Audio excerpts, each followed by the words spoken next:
கும்பராசி நேயர்களுக்கு நவம்பர் மாதம் 15ஆம் தேதியிலிருந்து நவம்பர் மாதம் 22ஆம் தேதி வரையில் இந்த வார பலன் எப்படி இருக்குன்னு பார்க்கலாம். மனதிற்கு திருப்தியான வாரமாக அமைகிறது. சதய நட்சத்திரக்காரர்களுக்கு குடும்பத்துடன் வெளியூர் செல்வதோ அல்லது விருந்துகள் செல்வதோ கேளிக்கைகள் என்று மனதிற்கு ஒரு திருப்தியான வாரமாக கும்பராசி நேயர்களுக்கு சதய நட்சத்திரக்காரர்களுக்கு அமைத்து கொடுக்கிறது கிரகங்கள். அவிட்ட நட்சத்திரக்காரர்களுக்கு இருக்கும் பண கஷ்டத்தில் உங்களுக்கு நண்பர்களோ அல்லது உறவினர்களோ உங்களுடைய பண கஷ்டத்தின் பாரத்தின் சுமையை குறைப்பார்கள். அரசாங்க உதவியும் உங்களுக்கு கிடைக்கும். அலுவலகத்திலும் உங்களுடைய மேல் அதிகாரிகளின் அன்பும் ஆதரவையும் நீங்கள் பெறுவீர்கள்.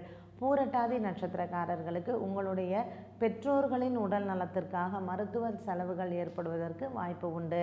அவிட்ட நட்சத்திரக்காரர்களும் பூரட்டாதி நட்சத்திரக்காரர்களும் இந்த வாரத்தில் புதன் பகவானுக்கு சென்று அர்ச்சனை செய்வதோ அல்லது புதன்கிழமை அன்று மகாவிஷ்ணுவுக்கோ அல்லது பெருமாளுக்கோ துளசி மாலை சாற்றி அர்ச்சனை செய்து வந்தால் மருத்துவ செலவுகள் குறைவதும் மற்றும் குடும்பத்தில் ஒற்றுமை சந்தோஷங்கள் வருவதற்கு வாய்ப்பு உண்டு.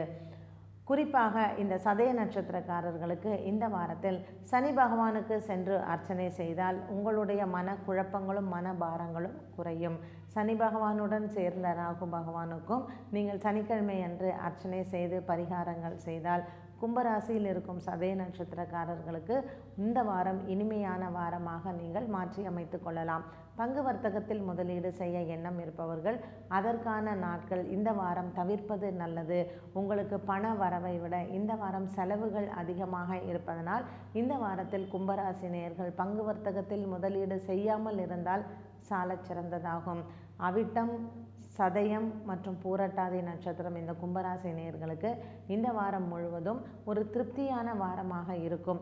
இருந்த போதிலும் நீங்கள் சனி பகவானுக்கும் ராகு பகவானுக்கும் சதய நட்சத்திரக்காரர்களும் அவிட்டம் பூரட்டாதி இந்த இரு நட்சத்திரமும் புத பகவானுக்கோ அல்லது மகாவிஷ்ணுவுக்கோ அர்ச்சனை செய்வது இந்த வாரத்தில் வரக்கூடிய தடங்கல்களை விலக்குவதும் மனதிற்கு சந்தோஷத்தை ஏற்படுத்தி கொடுக்கும் நாட்களாக மாற்றி